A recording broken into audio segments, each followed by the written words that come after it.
Hello everybody, welcome to my YouTube channel learning is fun. My name is Seema Agarwal.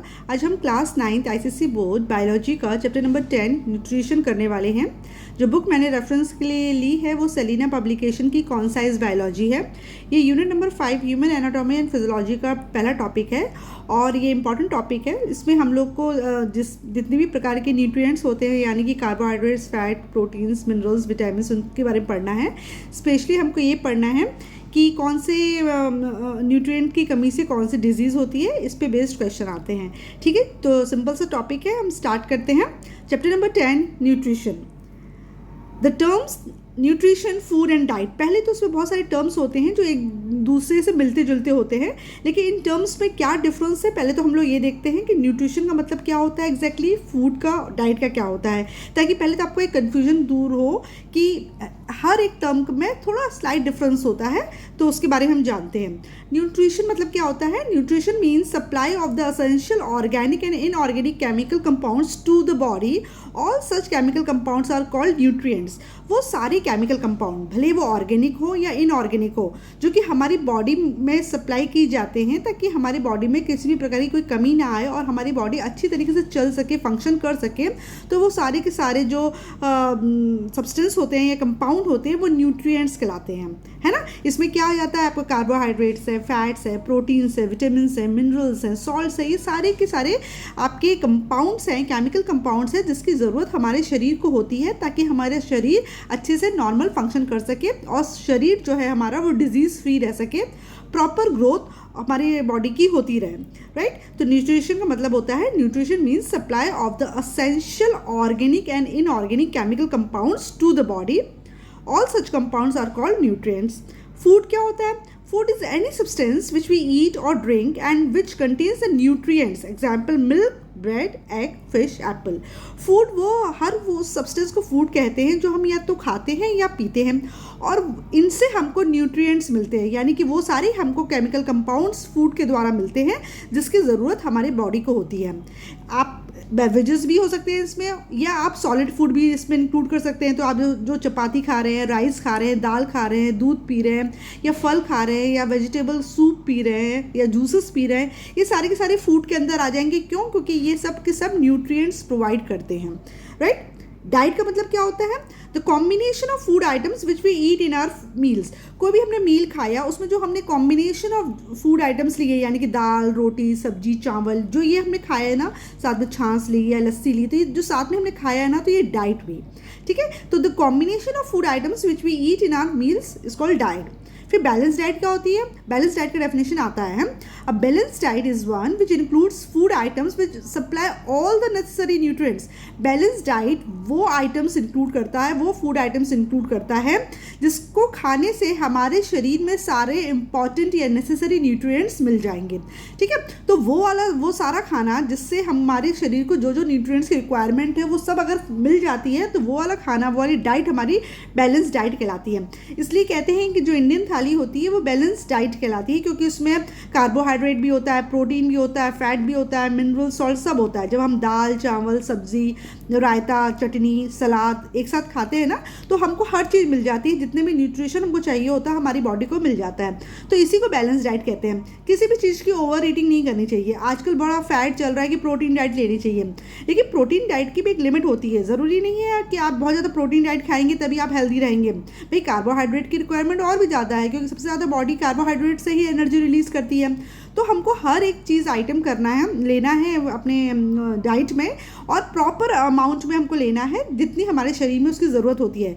किसी भी चीज़ को आप ज़रूरत से ज़्यादा खाएंगे या ज़रूरत से कम खाएंगे तो आपको शरीर को उसका नुकसान भुगतना पड़ता है, राइट। तो इसलिए बैलेंस डाइट लेना बहुत ज़रूरी है। तो कभी भी किसी फैट का हिस्सा नहीं बनना चाहिए कि इसे ओनली लिक्विड डाइट ले या ओनली कीटोन डाइट लीजिए या सिर्फ कार्बोहाइड्रेट खाओ या सिर्फ प्रोटीन खाओ, ऐसा नहीं होना चाहिए। हर चीज़ की मात्रा हमको बैलेंस्ड वे में चाहिए। लास्ट में, चैप्टर के लास्ट में बताएंगे कि एक एडल्ट मैन या विमेन को कितनी क्या क्या पोर्शन कितनी डाइट में लेना चाहिए, वो आपको पता चलेगा, ठीक है। तो डाइट का मतलब क्या हो गया? Combination of food items which we eat in our meals. और बैलेंस डाइट हो गई is one which include food items which supply all the necessary nutrients। जिस भी खाने से, जिस भी भोजन से हमको सारे नेसेसरी न्यूट्रिएंट्स मिल जाते हैं वो बैलेंस डाइट कहलाती है। मील क्या होता है? Meal is the food taken at one time to satisfy appetite. अपनी भूख को सेटिस्फाई या अपनी खाने की इच्छा को सेटिस्फाई करने के लिए जो हम एक टाइम पे जो खाना खाते हैं वो हमारा मील कहलाता है ना। अगर सपोज करो आपको भूख लग रही है, आपने बर्गर खा लिया तो बर्गर आपका मील हो गया उस वक्त, राइट।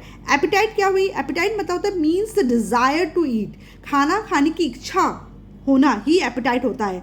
हम बहुत बार हमारी खाने की इच्छा नहीं होती है, लेकिन चूंकि खाने का टाइम हो गया तो हम खाना खा लेते हैं। तो एपेटाइट का मतलब क्या होता है? जब हमको खाना खाने की इच्छा हो रही, कुछ खुशबू आई और हमको खाना खाने की इच्छा हुई, तो दैट इज़ एपेटाइट, ठीक है। और उस एपेटाइट को सेटिस्फाई करने के लिए आप जो कुछ भी खाते हैं वो आपका मील होता है, ठीक है। हंगर क्या हुई? Hunger is uneasy sensation due to lack of food. Hunger मतलब होता है जो हमको अंदर पेट में जो भूख लगती है, जैसे हमने बहुत देर तक खाना नहीं खाया या हम सुबह उठते हैं, सपोज करो हमने डिनर अर्ली कर लिया, सुबह उठते हैं, सुबह एक आध घंटे के अंदर हमने कुछ ब्रेकफास्ट नहीं किया तो हमारे पेट में अजीब सी एक फीलिंग होने लगती है, एक अनईजी सेंसेशन होने लगता है, उसको हम हंगर कहते हैं। तो आई होप आपको ये सारे टर्म्स क्लियर हो गए होंगे। न्यूट्रिशन क्या होता है, न्यूट्रिएंट्स क्या है, फूड, डाइट, बैलेंस डाइट, मील, एपेटाइट या हंगर क्या है। इसमें मेन आपको बैलेंस डाइट की डेफिनेशन याद रखनी है। नीड ऑफ न्यूट्रिशन, भैया न्यूट्रिशन की ज़रूरत क्या है? आपको पता है कि सारे लिविंग ऑर्गेनिज्म होते हैं उनको फूड चाहिए, क्यों? क्योंकि फूड को ऑक्सीडाइज करके ही एनर्जी रिलीज होती है, और इस एनर्जी का इस्तेमाल लिविंग ऑर्गेनिज्म अपने डिफरेंट लाइफ प्रोसेसेस को करने में यूज़ करता है। जैसे उसको रेस्पिरेशन करना है, या डाइजेशन करना है, या एक्सक्रीशन करना है, या सर्कुलेशन होना है, या ट्रांसपोर्टेशन ऑफ मटेरियल्स होने हैं। तो इन सब चीज़ों के लिए एनर्जी चाहिए। और एनर्जी कहाँ से आएगी? एनर्जी फूड से आएगी। जब फूड ऑक्सीडाइज होता है तब उसमें से एनर्जी निकलती है। जब हमारे शरीर में लगातार इतनी सारी प्रोसेसेस होती रहती हैं कि हमारी बॉडी में बहुत सारा वियर एंड टियर भी होता रहता है, बहुत सारे सेल्स डेड हो रहे होते हैं, बहुत सारे नए सेल्स बन रहे होते हैं। इन सब चीज़ों में हमको एनर्जी की ज़रूरत पड़ती है, इन सब चीज़ों के लिए न्यूट्रिएंट्स की ज़रूरत पड़ती है, जो कि इन सब चीज़ों को बनाने में मदद करता है ना। तो यही कारण है जिसके लिए न्यूट्रिशन की आवश्यकता होती है। Need of nutrition, all living organism require food, it is needed for 6 main purpose. तो 6 मेन रीजन्स है जिसकी वजह से हमको न्यूट्रिशन की ज़रूरत होती है। सबसे पहले growth, building up new protoplasm और सेल फॉर ग्रोथ। हमारे शरीर की ग्रोथ के लिए न्यूट्रिशन बहुत ज़रूरी होता है। अगर आप प्रॉपरली खाना नहीं खाएंगे, प्रॉपर न्यूट्रिशन अगर आपकी बॉडी को नहीं मिलेगा तो आपकी बॉडी की ग्रोथ भी प्रॉपर नहीं होगी। आप ज़रूरत से ज़्यादा खाओगे तो फिर ज़रूरत से ज़्यादा भी ग्रोथ हो जाती है, जिसको ओबेसिटी फिर कहते हैं, राइट। तो हमारी बॉडी की प्रॉपर ग्रोथ के लिए हमको न्यूट्रिशन की आवश्यकता होती है। Secondly repair, providing materials for the repair of worn out और इंजर्ड सेल्स। शरीर में इतनी सारी प्रोसेसेस होती हैं, बहुत सारे सेल्स लगातार हमारे वियर एंड टियर हो रहे होते हैं, इंजर्ड सेल्स होते हैं, तो उनको रिपेयर के लिए भी हमको न्यूट्रिशन चाहिए होता है, ताकि हमारे शरीर उस चीज़ को रिपेयर करके फिर से नॉर्मल हो जाए। सपोज करो आपको हाथ में कहीं कट लग गया, यानी कि वहाँ के सेल्स डैमेज हो गए, अब नए सेल्स बनाना है ना, नए सेल्स बनाने हैं तो एनर्जी चाहिए। वो एनर्जी कहाँ से आएगी? फूड से आएगी। फूड में क्या होता है? न्यूट्रिशन होता है, जो कि मदद करेगा इन नए सेल्स को बनाने में। Energy, providing energy needed by the body to carry out various life functions. जैसे मैंने बताया, न्यूट्रिशन का तीसरा इंपॉर्टेंट फंक्शन है, ज़रूरत है एनर्जी के लिए। अगर हमारी बॉडी को एनर्जी चाहिए तो एनर्जी के लिए हमको फूड की न्यूट्रिशन की ज़रूरत होती है। Providing energy needed by the body to carry out various life functions. Next, maintenance of chemical composition of cell. Cell की केमिकल कंपोजिशन को मेंटेन करने के लिए भी न्यूट्रिशन की रिक्वायरमेंट होती है, right. Next, provision of raw materials for the manufacture of various secretion such as enzymes, hormones, sweat, milk etcetera. हमारी बॉडी में बहुत सारी चीज़ें सीक्रेट हो रही होती हैं, जैसे एंजाइम्स बनते हैं, हार्मोन्स बनते हैं, पसीना आता है, इसको स्वेट कहते हैं, मिल्क प्रोडक्शन होता है, जो लैक्टेटिंग मदर्स होती हैं, जिनकी ब्रेस्ट फीडिंग बेबीज़ होते हैं, उनमें मिल्क प्रोडक्शन के लिए। तो इन सब चीज़ों के लिए रॉ मटेरियल चाहिए, जिससे ये सब चीज़ें मैन्युफैक्चर हो सके। तो ये सब चीज़ें काहे से आती हैं? ये सब चीज़ें आपको न्यूट्रिशन से मिलती हैं, और न्यूट्रिशन किससे मिलता है? फूड से। Protection from diseases and infection. हम जब खाना खाते हैं, बैलेंस डाइट लेते हैं, तो हमारे बॉडी को विटामिन मिनरल्स वगैरह मिलते हैं, जो कि हमारे शरीर को डिजीज़ से लड़ने की क्षमता देता है, या डिजीज़ फ्री रखता है, या कोई बॉडी में इन्फेक्शन होता है तो उसको हटाने की, उसको दूर करने के लिए हेल्प करता है, राइट। तो क्या ज़रूरत है? नीड ऑफ न्यूट्रिशन क्या है? For growth, repair, energy, maintenance, provision of raw material and protection. तो ये सारे कारण हैं जिसकी वजह से न्यूट्रिशन चाहिए। Now, classes of nutrients या food substances. There are 6 classes of food substances called nutrients. Actually जो न्यूट्रिएंट्स होते हैं ना उनको दो कैटेगरी में डिवाइड कर दिया जाता है। जो न्यूट्रिएंट्स होते हैं वो दो प्रकार के होते हैं, एक होता है मैक्रो न्यूट्रिएंट और एक होता है माइक्रो न्यूट्रिएंट। मैक्रो और माइक्रो, देखो नाम से ही पता चल रहा है, जो मैक्रो न्यूट्रिएंट्स होते हैं वो लार्ज क्वांटिटी में चाहिए होते हैं, यानी ज़्यादा क्वांटिटीज़ में आपको चाहिए होते हैं। लेकिन जो माइक्रो न्यूट्रिएंट्स होते हैं वो स्मॉल क्वांटिटी में चाहिए होते हैं, राइट। तो लार्ज क्वांटिटी में जो चीज़ चाहिए होती है वो क्या होती है, कार्बोहाइड्रेट हुआ, प्रोटीन हुआ, फैट हुआ, ये तुम्हारा मैक्रो न्यूट्रिएंट्स में आ गए। और माइक्रो न्यूट्रिएंट्स में क्या आ जाएंगे, आपके विटामिन और मिनरल सॉल्ट्स, राइट। तो हम न्यूट्रिएंट्स को दो ब्रॉड कैटेगरी में डिवाइड करते हैं, मैक्रो न्यूट्रिएंट्स और माइक्रो न्यूट्रिएंट्स। मैक्रो न्यूट्रिएंट्स वो होते हैं जो हमारे शरीर में ज़्यादा मात्रा में चाहिए होते हैं, जैसे कार्बोहाइड्रेट, प्रोटीन और फैट। और माइक्रो न्यूट्रिएंट्स वो होते हैं जो कि हमारे शरीर को स्मॉल क्वांटिटी में चाहिए, जैसे कि विटामिन एंड मिनरल्स, ठीक है। Classes of nutrients, food substances. There are 6 classes of food substances called nutrients. These are carbohydrates, fats, proteins, minerals, mineral salts, vitamins and water. 6 classes में पूरे food substances को divide किया है, carbohydrate, fat, protein, mineral salts, vitamin and water, ठीक है ना। एक एक करके हम इसको पढ़ते हैं। कार्बोहाइड्रेट क्या होते हैं, carbohydrates are the compounds of carbon, hydrogen and oxygen. याद रखो कार्बोहाइड्रेट क्या होते हैं, कार्बोहाइड्रेट कार्बन, हाइड्रोजन और ऑक्सीजन से बने हुए कंपाउंड्स होते हैं, जिसमें हाइड्रोजन और ऑक्सीजन का रेशियो हमेशा 2:1 होता है, ठीक है। आप जो रोटी खा रहे हो, चावल खा रहे हो ना, इसमें क्या होता है, कार्बोहाइड्रेट होता है। तो कार्बोहाइड्रेट क्या होते हैं, कार्बोहाइड्रेट वो सारे कंपाउंड्स होते हैं जो कार्बन, हाइड्रोजन और ऑक्सीजन से मिलकर बनते हैं। इसमें अगर हाइड्रोजन और ऑक्सीजन का रेशियो आप देखोगे तो 2:1 रहता है, याद रखना, इसमें MCQ बन सकता है। They are oxidise in the cells to release energy. आपको पता है हमारी बॉडी में सबसे पहले कार्बोहाइड्रेट्स ऑक्सीडाइज होता है एनर्जी रिलीज करने के लिए, है ना, सबसे आसान है। इसलिए जब हम रोटी चावल वगैरह खाते हैं सबसे पहले कार्बोहाइड्रेट ऑक्सीडाइज होकर एनर्जी रिलीज करता है। अगर हमने रोटी नहीं खाई है तो फिर हमारी बॉडी में नेक्स्ट जो प्रोटीन वगैरह होता है या फैट वगैरह होता है वो ऑक्सीडाइज होना शुरू होता है। लेकिन अगर कार्बोहाइड्रेट अवेलेबल है बॉडी में तो सबसे पहले यही एनर्जी के लिए ऑक्सीडाइज होता है, राइट। इसलिए जिस दिन आपने कार्बोहाइड्रेट नहीं लिया, जैसे आप फास्ट रख रहे हो, आपने रोटी वगैरह नहीं खाई, आप इससे फल या जूस ले रहे हो, तो आपको लो एनर्जी फील होती है, क्योंकि आपके शरीर में कार्बोहाइड्रेट नहीं होता है तो आपको एनर्जी लो हो जाती है। तो फिर उस बॉडी को लेके पूरे दिन काम तो करना ही है, तो फिर शरीर के अंदर जो प्रोटीन या फैट वगैरह होता है उससे एनर्जी रिलीज होती है, राइट। तो आप इसको याद रखो, कार्बोहाइड्रेट्स क्या होता है, कार्बोहाइड्रेट्स वो सब्सटेंसेस या वो कंपाउंड्स होते हैं जो कार्बन, हाइड्रोजन, ऑक्सीजन से मिलकर बनते हैं। और हमेशा कार्बोहाइड्रेट्स में हाइड्रोजन और ऑक्सीजन का रेशियो 2:1 रहता है। और कार्बोहाइड्रेट्स की ज़रूरत होती है एनर्जी रिलीज करने के लिए। कार्बोहाइड्रेट में क्या क्या आ जाएगा, carbohydrate include sugar, starch, cellulose. ये सब चीज़ें जो होती हैं वो कार्बोहाइड्रेट ही कहलाती हैं, चाहे शुगर हो या स्टार्च हो या सेल्यूलोज हो। एक एक करके हम देखते हैं ये क्या होता है। शुगर क्या होता है, sugars are soluble in cold water and taste sweets. Sugar वो चीज़ होती है जो ठंडे पानी में डिजॉल्व हो जाती है और टेस्ट में मीठी होती है। ब्रॉडली जो शुगर होती है, जो हम खाने में शुगर खाते हैं, उसको दो मेन कैटेगरी में डाला गया है, मोनोसैक्राइड जिसको हम सिंपल शुगर कहते हैं, और डाइसैक्राइड जिसको हम डबल शुगर कहते हैं, और तीसरी भी एक कैटेगरी होती है जिसको कहते हैं पॉलीसैक्राइड, राइट। तो तीन जो शुगर्स होती है वो तीन कैटेगरी में होते हैं, मोनोसैक्राइड्स, डाइसैक्राइड्स एंड पॉलीसैक्राइड्स। मोनोसैक्राइड जो होती है वो सिंपल शुगर होती है, ठीक है। मोनोसैक्राइड्स और single sugar with general formula C6H12O6, these needs no digestion and are straightway absorbed into the body, ठीक है। जो सिंपल या मोनोसैक्राइड होती हैं उसका फॉर्मूला क्या होता है, C6H12O6, ठीक है।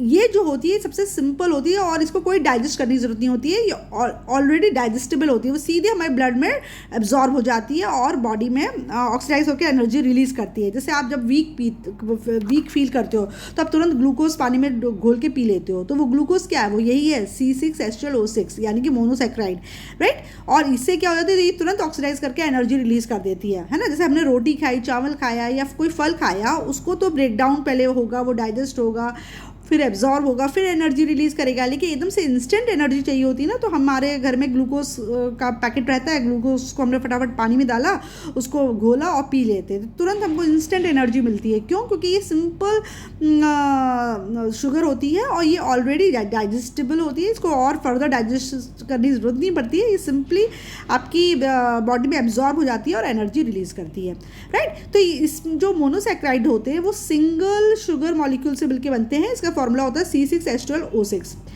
जो सिंपल शुगर्स होती हैं वो तीन प्रकार की होती है, एक है ग्लूकोज जिसका नाम अभी मैंने लिया, सेकंड है फ्रक्टोज और तीसरा है गैलेक्टोज।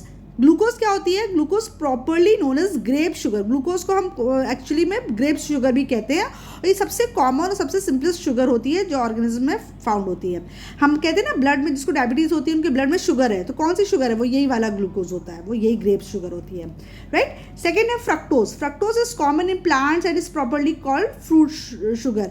आपको फलों से सब्जियों के अंदर जो शुगर होती है वो फ्रक्टोज कहलाती है, ठीक है ना। आपको पता है ना सब्जी फल में भी शुगर तो होती है, तो उसको हम फ्रक्टोज कहते हैं। ये भी सिंपल शुगर ही होती है।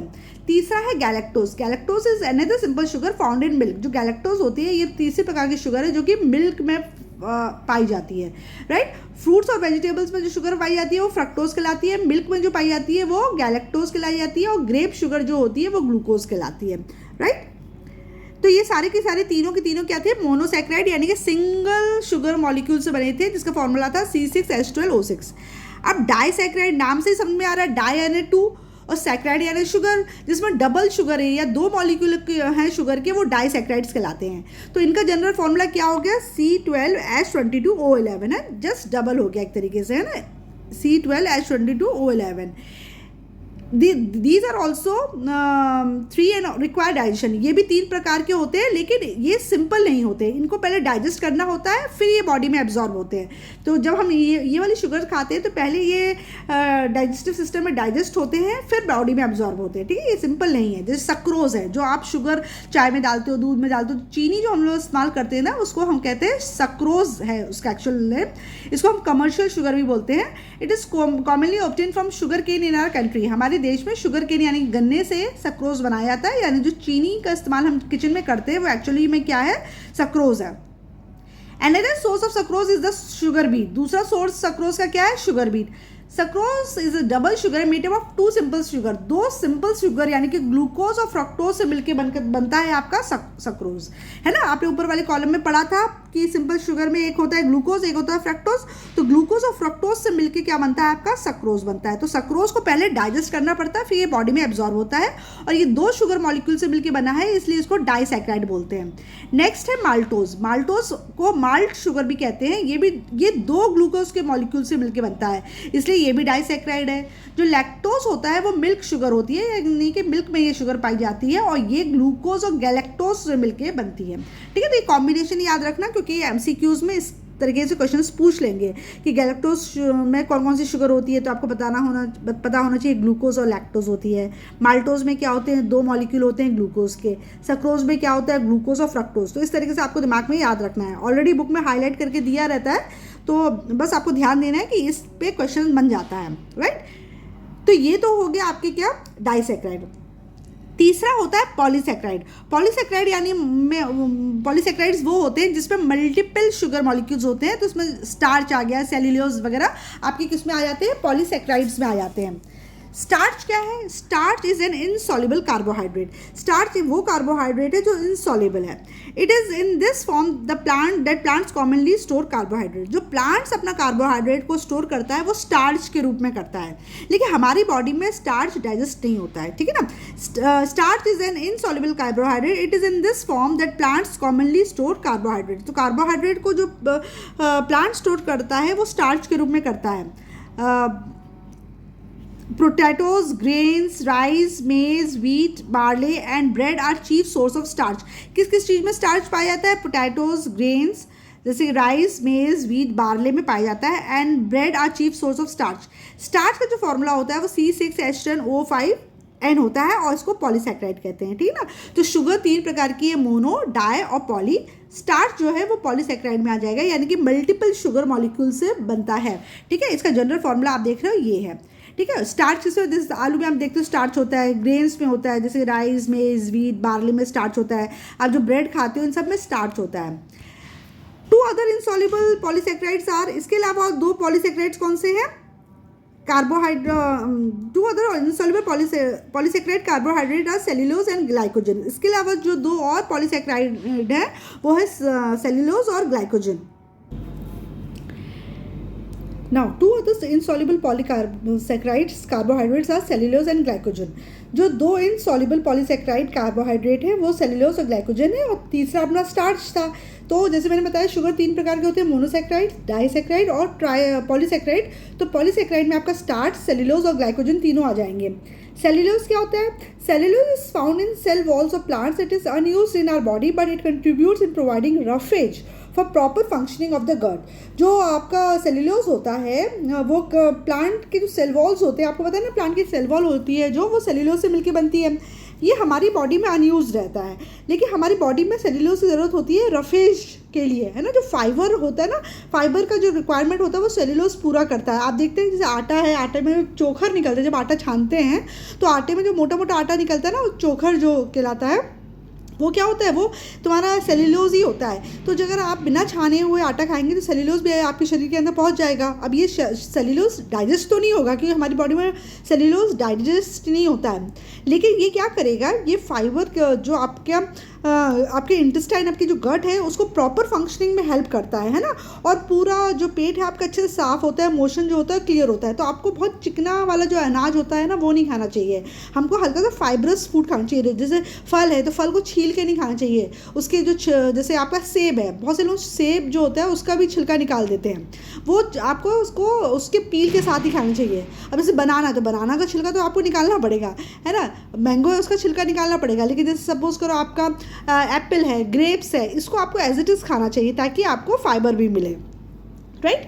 तो जो प्लांट की जो सेल वॉल्स होती है वो सेलुलोज से मिलकर बनती है। हालांकि हमारी बॉडी में सेलुलोज डाइजेस्ट नहीं होता है, लेकिन ये रफेज प्रोवाइड करता है।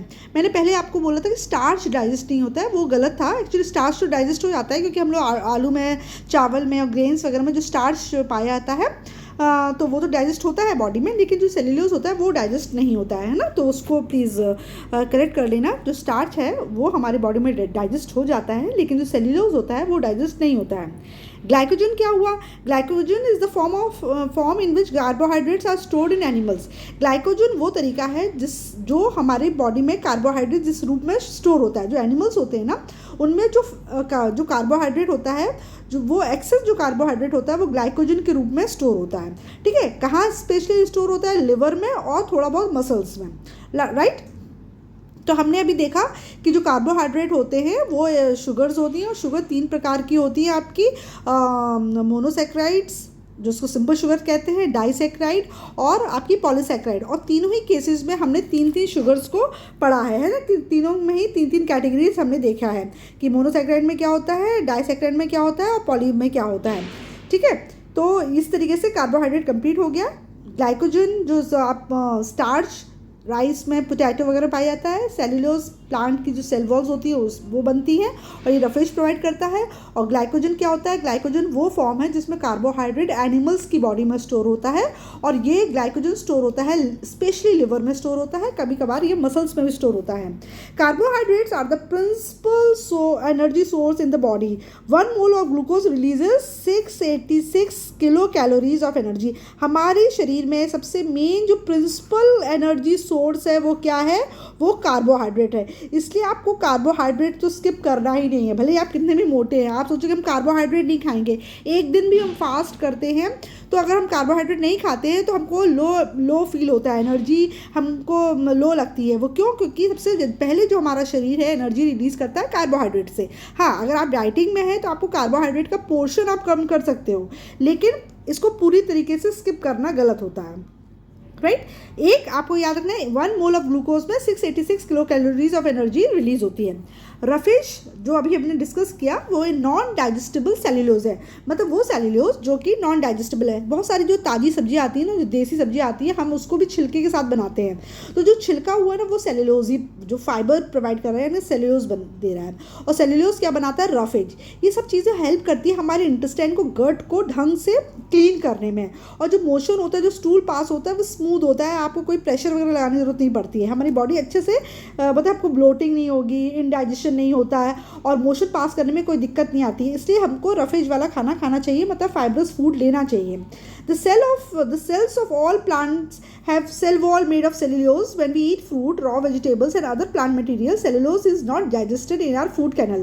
जब हम कोई भी फ्रूट खाते हैं या कोई कच्ची वेजिटेबल खाते हैं, जैसे खीरा, ककड़ी वगैरह आपने खाया है ना, या आपने कोई भी अदर प्लांट मटेरियल खाया, तो हमारी बॉडी में सेल्यूलोज पहुंच जाता है। अब ये सेल्यूलोज जो होता है हमारे जो फूड कैनल यानी कि इंटेस्टाइन है उसमें डाइजेस्ट नहीं होता है।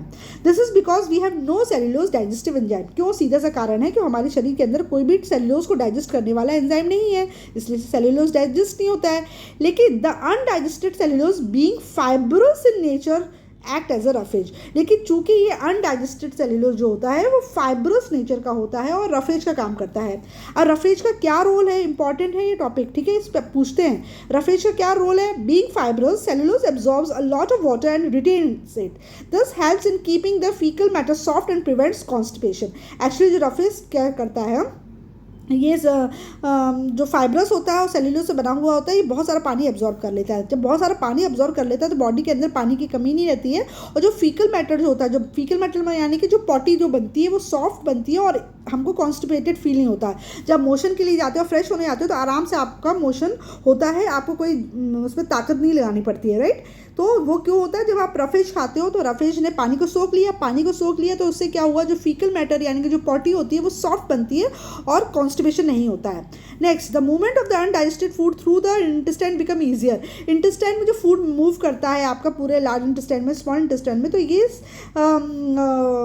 अनडाइजेस्टेड फूड यानी कि रफेज की मदद से वो मूवमेंट जो होता है फूड का वो आसान हो जाता है, ठीक है। कहीं पे भी खाना आपका अटकता नहीं है, वो सीधे से पूरे हर जगह से पास होते हुए आपकी बॉडी से एलिमिनेट हो जाता है।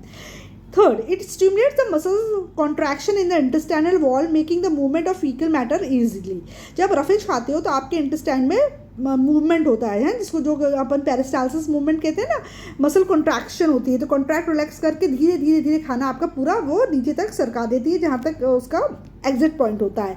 तो कहने का मतलब ये है कि अगर आप रफेज खाओगे तो आपको कॉन्स्टिपेशन की शिकायत नहीं होगी, मोशन आराम से हो जाएगा। अगर आप बहुत ज़्यादा प्रोसेस्ड फूड खाओगे तो आपको रफेज की कमी हो जाएगी और आपको मोशन पास करने में दिक्कत आएगी। इसलिए कहते हैं कि हमेशा जो फल जिनके हम छिलके खा सकते हैं उनको हमको छिलके सहित ही खाना चाहिए, जबरदस्ती को छीलना नहीं चाहिए। जैसे एप्पल हो गया आपका, ग्रेप्स हो गया आपके, आलूचा वगैरह हो गए, है ना, इसको विद पील हमको खाना चाहिए। लेकिन हाँ, जो जैसे केला है, संतरा है, मौसमी है, इसको तो छील के ही खाओगे, right. Next, sources of roughage. Roughage काय से मिलता है? वेजिटेबल से मिलता है, फ्रूट से मिलता है, कॉर्न से मिलता है ना, जो और आपका हाफ क्रश्ड व्हीट यानी कि दलिया से रफेज बहुत मिलता है, दलिया भी एक अच्छा होता है। Are the chief sources of roughage in our body, in our food. Cabbage is one vegetable which provides a lot of roughage. जो पत्ता गोभी होता है, कैबेज होता है, उसमें भी बहुत ज़्यादा रफेज होता है। तो ये सब खाना खाते हैं, सलाद में हम ये सब चीज़ें लेते हैं हम, या ये सब चीज़ें अपनी डाइट में इंक्लूड करते हैं, तो हमारी बॉडी में भरपूर मात्रा में फाइबर आता है, जिसकी वजह से हमको कॉन्स्टिपेशन की शिकायत नहीं होती है। तो ये तो यहाँ तक टॉपिक कवर हुआ आपका कार्बोहाइड्रेट्स का। अब हम नेक्स्ट मैक्रोन्यूट्रिएंट पे जा रहे हैं, जो कि होता है fats.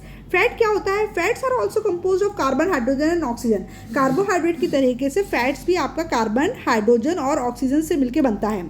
The oxygen content in these nutrients is much less. लेकिन फैट में ऑक्सीजन की मात्रा काफ़ी कम होती है कार्बोहाइड्रेट की कंपैरिजन में। लेकिन जो फैट होते हैं they produce more energy than carbohydrates do. लेकिन कार्बोहाइड्रेट से ज़्यादा एनर्जी रिलीज करता है फैट। एक मोल जो होता है फैट का वो रिलीज़ करता है 9.45 किलो कैलोरी ऑफ एनर्जी, जबकि आपने देखा था कि एक मोल कार्बोहाइड्रेट का 686 कैलोरीज रिलीज़ कर रहा था, है ना। आपका कार्बोहाइड्रेट का एक मोल 686 रिलीज़ कर रहा था, एक मोल 1 mole of glucose is releasing 686 calories. वहीं दूसरी तरफ जो फैट है उसका जो एक 1 मोल होता है वो आपका 9.45 किलो कैलोरी एनर्जी रिलीज़ करता है। तो कार्बोहाइड्रेट की तुलना में फैट से ज़्यादा एनर्जी रिलीज़ होती है।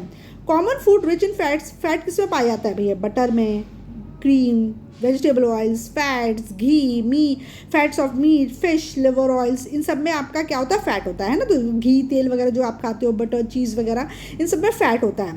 Fats and oils are made of of fatty acids and glycerol. जो फैट्स होते हैं या जो भी ऑयल आप खाते हो, मस्टर्ड ऑयल खाते हो या रिफाइंड ऑयल खाते हो या ग्राउंड नट ऑयल खाते हो, ये सारे के सारे क्या होते हैं, ये बनते हैं फैटी एसिड्स और ग्लिसरॉल से, है। इसके बारे में हम डिटेल में केमिस्ट्री में पढ़ेंगे। अभी आप सब नाम याद कर लो कि fats and oils are made up of fatty acids and glycerol, right. Function क्या है, फैट की क्या ज़रूरत होती है हमारी बॉडी में? Fat produces energy in the body like carbohydrates. Carbohydrate की तरह ही से ही हमारी बॉडी में एनर्जी रिलीज करता है फैट, और एक मोल कार्बोहाइड्रेट से ज़्यादा एनर्जी रिलीज करता है। It is an important storage form of food. जब हम एक्सेस फूड खा लेते हैं तो जो एक्स्ट्रा फूड होता है वो फैट के रूप में ही हमारी बॉडी में स्टोर हो जाता है, और यही ज़्यादा स्टोर हो जाता है ना, तो फिर हम फैटी हो जाते हैं। Third, it serve as a solvent for fat soluble vitamins. बहुत सारे विटामिन्स जो होते हैं ना वो दो प्रकार के होते हैं, एक होते हैं वाटर सॉल्युबल और एक होते हैं फैट सॉल्युबल। तो ये फैट सॉल्युबल विटामिन्स को डिजोल्व करने के लिए फैट की ज़रूरत पड़ती है। तो तीसरा फंक्शन होता है फैट। अगर फैट ही नहीं, तीसरा फंक्शन होता है फैट का विटामिन्स को डिजोल्व करने के लिए, वह सॉल्वेंट की तरह एक्ट करता है, इसमें विटामिन डिजोल्व हो जाते हैं, फिर ये विटामिन्स फिर एब्जॉर्ब होते हैं हमारी बॉडी में और जो फंक्शन परफॉर्म करना होता है वो करते हैं। Next, fat under the skin protects the body against rapid loss of heat. जो हमारी स्किन के अंदर जो फैट की जो लेयर होती है उसको हम एडिपोज टिश्यूज भी कहते हैं। उससे क्या होता है, हमारी बॉडी की जो हीट लॉस नहीं होती है, हमारी बॉडी को इंसुलेशन प्रोवाइड होता है। आप देखते हैं ना, मोटे लोगों को कम सर्दी लगती है, क्यों? क्योंकि उनके शरीर में जो फैट की लेयर होती है वो थिक होती है, तो उनकी बॉडी से जो हीट होती है वो उतनी ज़्यादा बाहर रिलीज नहीं होती है, इसलिए उनको ज़्यादा ठंड नहीं लगती है। तो आपको याद रखना है फैट के फंक्शंस क्या है। सबसे पहला तो एनर्जी रिलीज करना, सेकेंड होता है एक्स्ट्रा जो फूड होता है वो फैट के रूप में स्टोर होता है हमारी बॉडी में, तीसरा जो होता है वो फैट सॉल्युबल विटामिन में एज अ सॉल्वेंट वर्क करता है, और चौथा होता है हमारी स्किन के अंदर फैट जो रहता है वो हमारी बॉडी में से हीट लॉस को प्रिवेंट करता है, राइट। तो ये फैट था। Next, proteins. थर्ड जो कॉम्पोनेंट होता है मैक्रोन्यूट्रिएंट का वो होता है proteins. Proteins are large chemical molecules. ये भी बड़े बड़े मॉलिक्यूल्स होते हैं। They contain carbon, hydrogen, oxygen and nitrogen. अभी आपने देखा कार्बोहाइड्रेट और फैट जो बने थे वो कार्बन, हाइड्रोजन और ऑक्सीजन से बने थे, लेकिन प्रोटीन में नाइट्रोजन भी होता है। तो ये कार्बन, हाइड्रोजन, ऑक्सीजन और नाइट्रोजन से बनता है। Nitrogen is the most essential elements in protein. Protein का सबसे इंपॉर्टेंट एलिमेंट क्या होता है? नाइट्रोजन। सम प्रोटीन में also contain sulphur and phosphorus, और कुछ प्रोटीन में सल्फर और फॉस्फोरस भी होता है। तो अगर आपसे पूछा जाए कि प्रोटीन का मोस्ट इंपॉर्टेंट कॉम्पोनेंट क्या है, तो नाइट्रोजन उसका मेन इंपॉर्टेंट कॉम्पोनेंट है, ठीक है। नाइट्रोजन उसका सबसे ज़्यादा इंपॉर्टेंट कंपोनेंट होता है, और इसके अलावा सल्फर और फॉस्फोरस भी इंपॉर्टेंट कंपोनेंट हैं।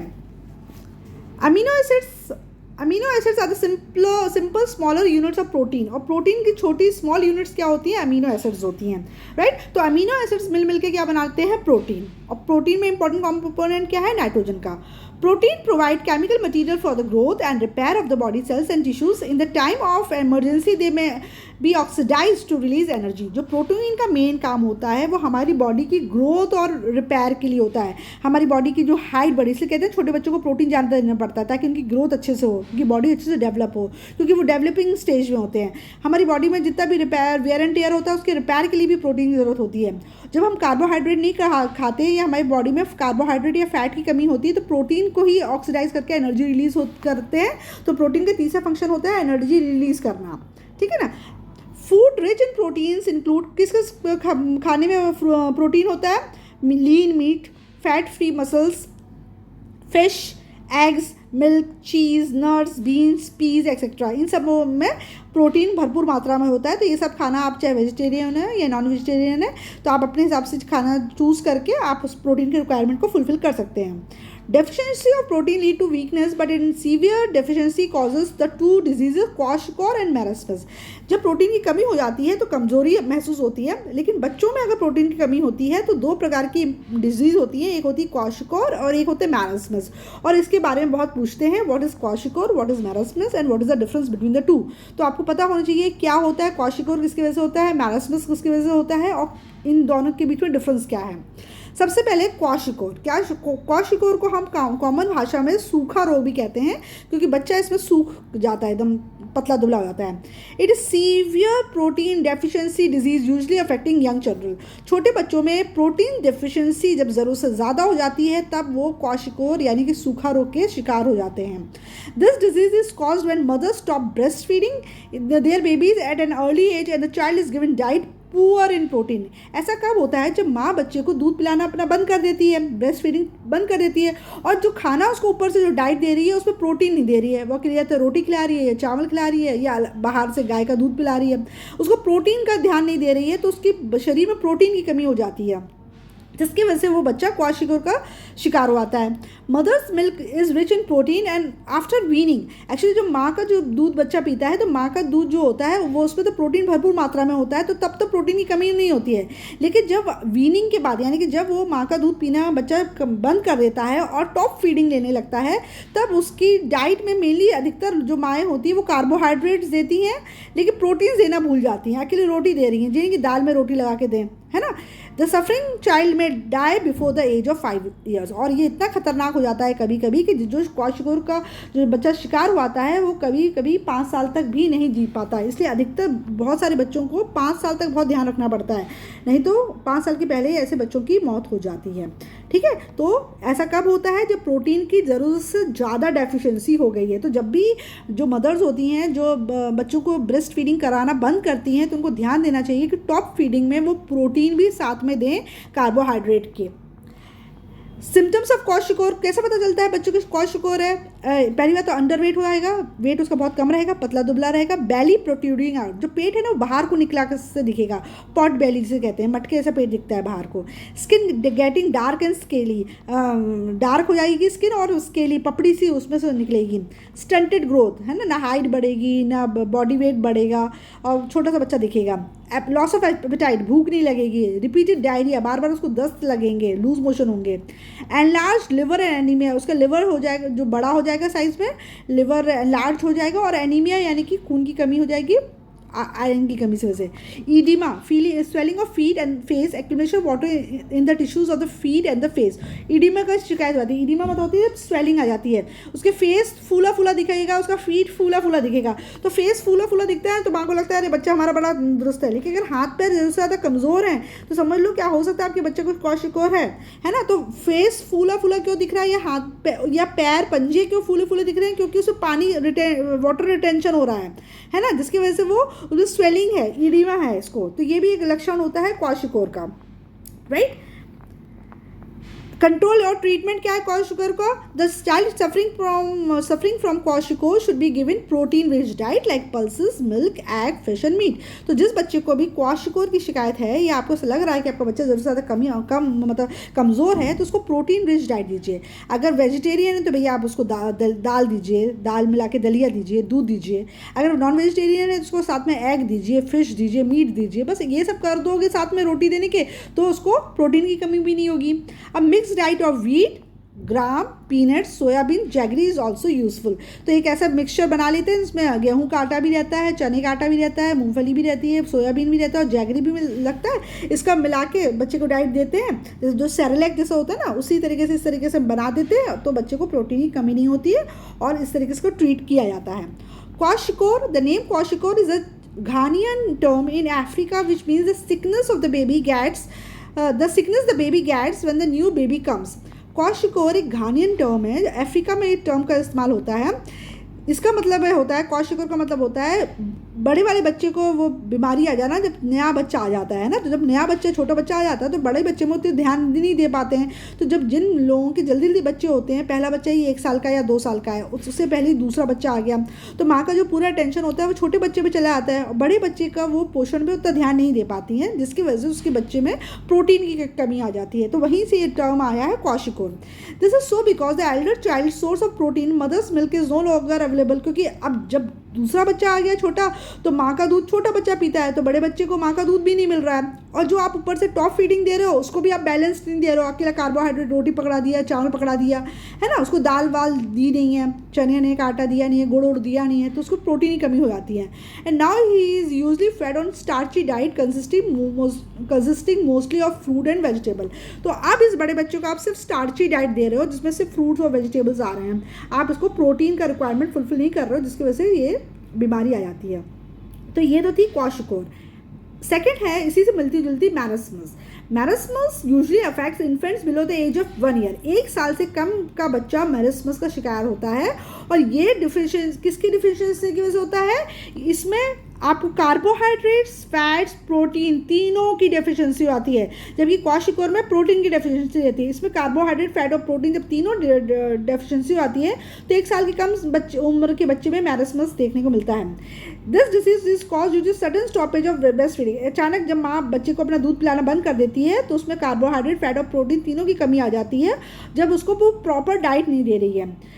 Followed by diet poor in energy giving foods like carbohydrate, fats and protein. आप ऐसा डाइट दे रहे हो जिसमें ना कार्बोहाइड्रेट ढंग से, ना फैट, ना प्रोटीन, तो क्या हो जाएगा, उसकी कमी हो जाएगी और उसको मैरस्मस की शिकायत आएगी।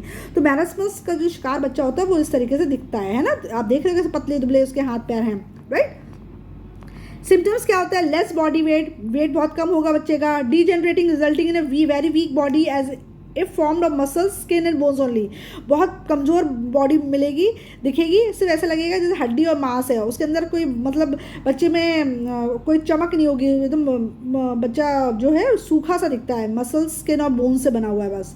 स्किन बिकम्स लूजली फोल्डेड है, जैसे स्किन में झुर्रियाँ दिखने लगती है, फोल्ड्स दिखने लगते हैं, लटक जाती है skin. Thin face, thinning of limbs, जो चेहरा होता है वो पतला हो जाता है, जो हाथ पैर भी होते हैं वो भी एकदम पतले पतले और दुबले से हो जाते हैं। Retarded physical and mental growth, physical growth भी कम हो जाती है और मेंटल ग्रोथ भी बच्चे की बहुत कम हो जाती है, वो उस अपनी एज के हिसाब से चीज़ें नहीं सीख पाता है। रिब्स अपेयरिंग प्रोमिनेंट, एकदम साफ साफ उसकी छाती में देखते हो आप रिब्स दिख रही होती है, पसलियाँ दिखने लगती हैं, है ना। हाथ पैर कमज़ोर, चेहरा कमज़ोर, राइट, और उसका फिजिकल और मेंटल डेवलपमेंट कमज़ोर हो जाता है। तो इसको क्या होता है, ये मैरस्मस होता है। डिफरेंसेस क्या है क्वाशिकोर और मैरस्मस में, याद करना है, ये इंपॉर्टेंट है, इसको ध्यान में रखना। बस एक बार रीड कर लोगे उतने में तो तुम लोग को याद हो जाएगा। पहला क्या है, क्वाशिकोर जो होता है वो 1 से 5 साल के बच्चे को अफेक्ट करता है, जबकि मैरस्मस इन्फेंट्स यानी कि 1 साल से कम उम्र के बच्चे में होता है। जो क्वाशिकोर होता है वो प्रोटीन की डेफिशिएंसी से होता है, जबकि जो मैरस्मस होता है कार्बोहाइड्रेट, प्रोटीन और फैट की डेफिशिएंसी से होता है। क्वाशिकोर में आपने देखा है कि पैरों में और चेहरे में सूजन आ जाती है, जिसको हम ईडिमा कहते हैं, वाटर रिटेंशन होता है, लेकिन मैरस्मस में ईडिमा जैसी कोई चीज़ नहीं होती है। नेक्स्ट, क्वाशिकोर में जो स्किन होती है पेशेंट की वो डार्क और स्केली हो जाती है ना, डार्क हो जाएगी और स्केली पपड़ी सुधरेगी, लेकिन मैरस्मस में आपको स्किन डार्कनिंग का कोई सिम्टम नहीं दिखता है। 5वां है डीजेनरेशन ऑफ मसल्स, इसमें मसल्स का डीजेनरेशन नहीं होता है क्वाशिकोर में, लेकिन मैरस्मस में तो मसल्स भी डीजेनरेट हो जाती है और बॉडी बहुत वीक हो जाती है, बच्चा बिल्कुल एनर्जेटिक फील नहीं करता है। तो ये डिफरेंसेस है आपके क्वाशिकोर और मैरस्मस में, तो इसको आपको याद रखना है, राइट। कंट्रोल और ट्रीटमेंट क्या है, the child suffering from marasmus should be given a diet rich in protein, fats and carbohydrate. Obvious सी बात है भाई, जिस कमी से बीमारी हुई है वो कमी आप पूरी कर दो, तो कार्बोहाइड्रेट, प्रोटीन और फैट से रिच फूड दो, उसकी मैरस्मस की शिकायत दूर हो जाएगी। चौथा जो हमारा कंपोनेंट है फूड का वो है क्या, मिनरल सॉल्ट्स, है ना। मिनरल सॉल्ट्स क्या होते हैं, अभी हमने कार्बोहाइड्रेट्स पढ़ लिया, फैट्स पढ़ लिए, प्रोटीन्स पढ़ लिए, अब हम चौथा मिनरल सॉल्ट्स पे आ रहे हैं। Mineral salts are needed in the diet in small quantities, mineral salt का हमारे को बहुत कम क्वांटिटी में ज़रूरत होती है। Table salt contains mainly sodium chloride, जो हम नमक खाते हैं, जो हम अपने खाने में नमक खाते हैं उसको टेबल सॉल्ट कहते हैं, इसमें मेनली सोडियम क्लोराइड होता है। तो आपको सोडियम और क्लोरीन तो मिल गया, लेकिन many other mineral elements are obtained from various food stuffs such as green vegetables and fruit. लेकिन बाकी जो मिनरल्स होते हैं वो हमको सब्जियों और फलों द्वारा मिलते हैं। तो सब्जी फल खाना इसलिए ज़रूरी होता है, सिर्फ दाल चावल खाने से कुछ नहीं होगा, आपको अपने खाने में सब्जी फल वगैरह इंक्लूड करना ही पड़ेगा ताकि सारे मिनरल्स आपके शरीर में मिले। Some important minerals elements and their nutrition values are as follows. कुछ इंपॉर्टेंट मिनरल्स जो कि हमारे शरीर में ज़रूरत है जिसकी, वो इस प्रकार से हैं। पहला है कैल्शियम और फॉस्फोरस, सबको पता है कैल्शियम और फॉस्फोरस की ज़रूरत होती है मजबूत हड्डी और दांतों के लिए, है ना। Calcium and phosphorus for strengthening the bones and teeth, है ना, हड्डी और दांत मजबूत होने के लिए कैल्शियम और फॉस्फोरस की ज़रूरत होती है। Calcium is also required in the process of clotting of blood, blood clot में भी कैल्शियम ज़रूरत होती है। जिनकी बॉडी में ब्लड कैल्शियम की कमी होती है, अगर उनको चोट लग जाती है तो जरा सी चोट में बहुत ज़्यादा खून बहता है, उनके ब्लड क्लॉट नहीं होता है, तो ब्लड क्लॉटिंग में भी कैल्शियम की ज़रूरत होती है। Phosphorus is required in various chemical processes as in the production of chemical energy ATP during cell respiration। और phosphorus की रिक्वायरमेंट क्या होती है, बोन और टीथ में तो होती है, साथ साथ में जो ATP जो बनता है वो भी फॉस्फोरस की मदद से बनता है। ADP में आपका फॉस्फोरस जब ऐड होता है, इनऑर्गेनिक फॉस्फोरस ऐड होता है तभी तो वो ATP बनता है। तो ADP से ATP बनाने में भी आपको क्या, फॉस्फोरस की ज़रूरत पड़ती है, और ये चीज़ होती है सेलुलर रेस्पिरेशन में। क्या सोर्स है, कहाँ से आपको कैल्शियम और फॉस्फोरस मिल सकता है, milk, meat, egg, fish, pulses, vegetables, ये सब खाओ, आपको कैल्शियम और फॉस्फोरस भरपूर मात्रा में मिल जाएगा। नेक्स्ट है iron. Iron for forming haemoglobin, its deficiency leads to anaemia. Iron जरूरत होती है हीमोग्लोबिन बनाने के लिए। हमारे ब्लड में हीमोग्लोबिन होता है जिसकी वजह से ब्लड का कलर रेड होता है, और ये हीमोग्लोबिन में क्या होता है, आयरन होता है। तो हीमोग्लोबिन बनाने के लिए आयरन की ज़रूरत होती है। अगर इसकी कमी हो जाएगी तो आपके में एनीमिया हो जाएगा, यानी कि कॉमन भाषा में हम बोले तो खून की कमी इसको कहते हैं। क्या सोर्स है आपका आयरन का? आपको पत्तेदार, हरी पत्तेदार सब्जियां खानी चाहिए, जैसे पालक, मेथी वगैरह, या अगर आप नॉन वेजिटेरियन है तो लिवर यानी कलेजी वगैरह होती है वो खाना चाहिए। आयोडीन, नेक्स्ट जो इंपॉर्टेंट मिनरल सॉल्ट है वो iodine for proper working of thyroid. हमारा थायराइड ग्लैंड सही से काम कर से उसके लिए हमारा थायराइड ग्लैंड सही से काम कर सके उसके लिए आयोडीन की ज़रूरत होती है। और आयोडीन नहीं, अगर आयोडीन की कमी हो जाएगी तो क्या हो जाएगी, कौन सी बीमारी हो जाती है, ग्वाइटर हो जाती है, यानी कि जो घेंगा कहते हैं, जो आपका गला होता है ना वो सूज जाता है, स्वेलिंग हो जाती है, और ग्वाइटर से फिर बहुत सारी प्रॉब्लम होती है। तो आयोडीन कहाँ से मिलता है? वेजिटेबल से मिलता है, मिनरल से मिलता है, और आपको सॉल्ट से मिलता है ना। जो नमक खाते हैं, कहते हैं ना आपके नमक में आयोडीन है कि नहीं, तो सॉल्ट से भी आपको आयोडीन मिलता है, नहीं तो वेजिटेबल्स से, मिनरल वाटर से मिलता है। नेक्स्ट जो मिनरल सॉल्ट की रिक्वायरमेंट होती है वो है potassium and sodium for sale permeability, specially nerve cells अच्छे से फंक्शन कर सकें, उसके लिए पोटेशियम और सोडियम का होना बहुत ज़रूरी है। जब आप नर्वस सिस्टम पढ़ेंगे ना तो आप देखेंगे जो नर्व इम्पल्सेस होती हैं उसमें किस तरीके से पोटेशियम आयन, सोडियम आयंस का मतलब जो यहाँ से वहाँ आदान प्रदान होता है, तो उसमें पोटेशियम और सोडियम का बहुत ज़रूरत होती है नर्व सेल्स में है ना। सोर्सेस क्या है पोटेशियम सोडियम के? मोस्ट फूड, अधिकतर खाने में पोटेशियम और सोडियम होता है। तो अगर आप केला वेला अगर अच्छे से खा रहे हो ना, नमक वमक खा रहे हो तो आपको ये मिलेगा मोस्ट फूड और टेबल सॉल्ट। अब टेबल 12.2 में आपको डिटेल लिस्ट दी गई है सारे मिनरल एलिमेंट्स की, उनके सोर्सेज की, फंक्शंस की और डेफिशिएंसी डिजीज की। तो ये टेबल बहुत ध्यान से हमको याद करना पड़ेगा क्योंकि इस पर बहुत सारे क्वेश्चंस बनते हैं। तो अभी हम लोग लास्ट में इसको डिटेल में देखेंगे। विटामिन क्या होते हैं? Vitamin are chemical substances needed in minute amounts. Vitamin वो केमिकल सब्सटेंस होते हैं जिसकी ज़रूरत हमारी बॉडी में बहुत थोड़ी मात्रा में होती है, लेकिन होती है ना। इसलिए मिनरल सॉल्ट्स और विटामिन दोनों के दोनों माइक्रो न्यूट्रिएंट्स हैं, जबकि हमने कार्बोहाइड्रेट्स, फैट्स और प्रोटीन ज़्यादा क्वांटिटी में रिक्वायर्ड होते हैं, इसलिए वो मैक्रो न्यूट्रिएंट्स में आते हैं, जबकि ये दोनों मिनरल सॉल्ट्स और विटामिन माइक्रो न्यूट्रिएंट्स में आएंगे।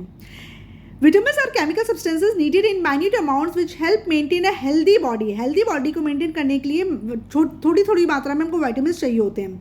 Most vitamins act as a catalyst or enzymes in essential chemical changes in the body, but each vitamin has also some special function in our body.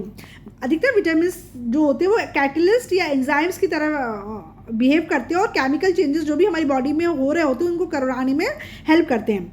लेकिन इसके अलावा हर एक vitamin का एक special role होता है हमारी बॉडी में, वो अभी हम देखेंगे।